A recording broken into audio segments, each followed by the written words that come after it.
Assalamualaikum warahmatullahi wabarakatuh. Perkenalkan, nama saya Nisa Fajrana Munggaran.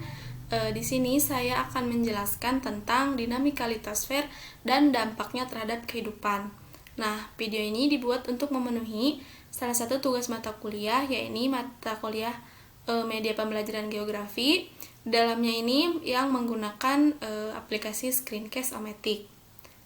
Nah, langsung saja.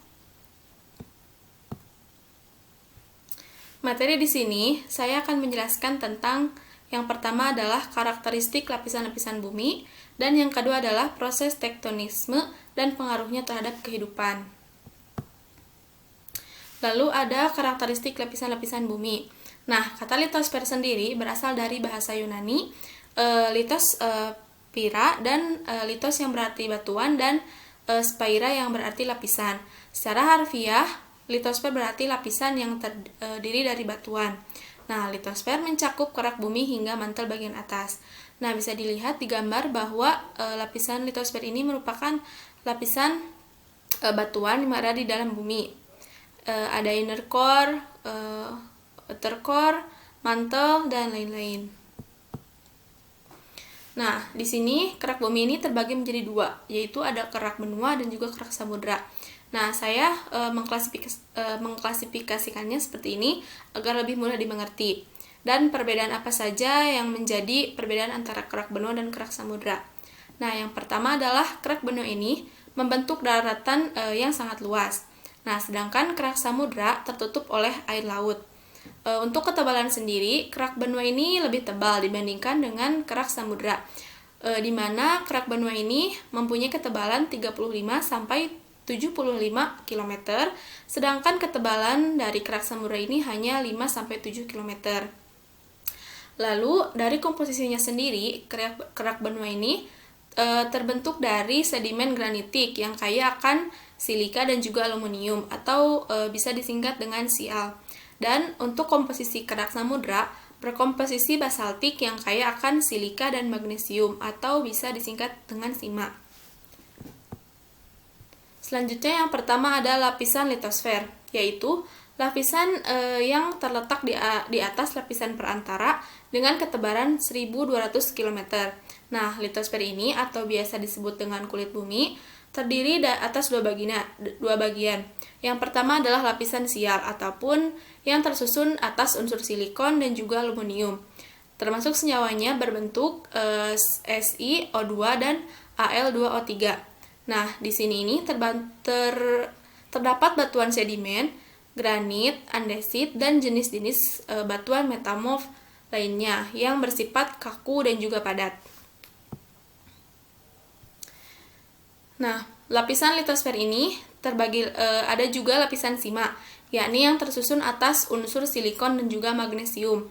Dalam bentuk senyawa, bentuknya itu SiO2 dan MgO.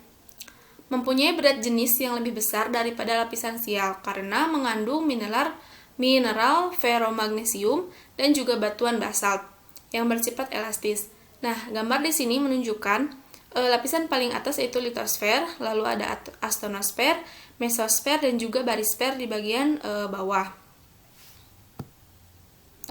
Lalu yang kedua, yang tadi saya bilang ada lapisan perantara, yaitu lapisan yang berada di atas barisfer dengan ketebalan 1700 km.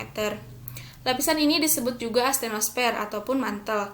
Nah, lapisan ini merupakan bahan cair yang bersuhu tinggi dan juga berpijar. Yang ketiga ada lapisan barisfer, yaitu lapisan inti bumi yang merupakan bahan padat yang tersusun dari lapisan nikel dan besi.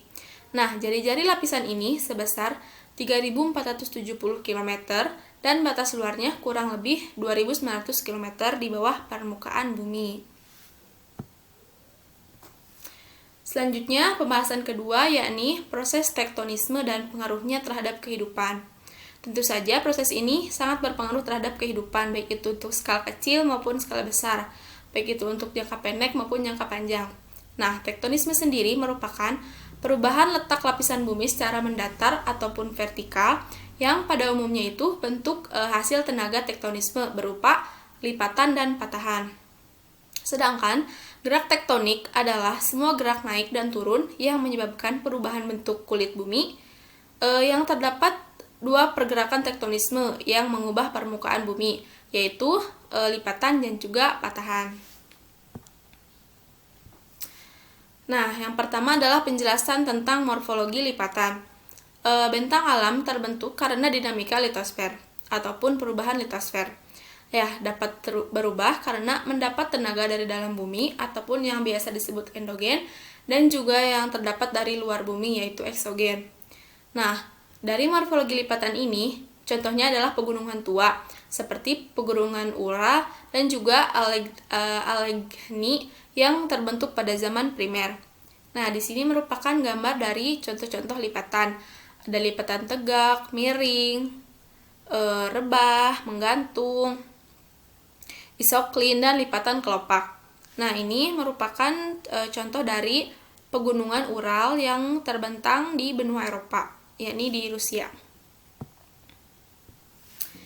Nah, untuk lipatan sendiri ada juga pegunungan muda seperti rangkaian pegunungan Sirkum Mediterania dan Sirkum Pasifik yang terbentuk pada zaman tersier.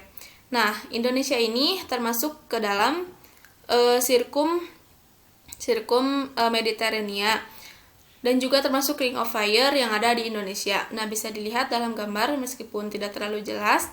Di sini terlihat bahwa di sebelah yang sebelah ini merupakan Sirkum Mediterania dan juga ada Sirkum Pasifik.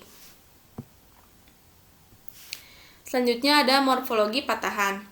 Nah, patahan adalah proses tektonisme yang terjadi akibat pengaruh tenaga dari arah horizontal maupun vertikal. Nah, oleh karena itu, membentuk patahan naik atau yang biasa disebut horst dan patahan turun atau yang biasa disebut graben. Nah, misalnya adalah patahan semangko. Patahan semangko ini merupakan patahan yang berada di Pulau Sumatera yang terbentang di antara utara dan selatan, yakni dari Aceh hingga Lampung. Nah, patahan semangko ini menyebabkan juga adanya Bukit Seribu yang berada di Sumatera Barat. Nah, di sini gambar ini menunjukkan tentang macam-macam patahan dan juga contoh dari patahan semangko sendiri yang berada di Pulau Sumatera. Nah, mungkin itu saja yang dapat saya sampaikan, semoga bermanfaat. Jadi intinya pengaruh dari tektonisme terhadap kehidupan itu sangat banyak sekali, terutama untuk morfologi daerah yang berada di sekitarnya. Contohnya saja patahan semangko yang menyebabkan adanya Bukit Seribu dan morfologi dataran tinggi. Dan ada juga patahan yang lainnya yang saya tahu, yaitu ada patahan Lembang, di mana patahan tersebut jika ada gempa bumi akan sangat sensitif meskipun gempanya itu skalanya kecil, tetapi yang terasa itu sangat besar karena patahan itu sendiri. Nah, mungkin itu saja yang dapat saya sampaikan, semoga bermanfaat. Mohon maaf bila ada salah kata. Wassalamualaikum warahmatullahi wabarakatuh.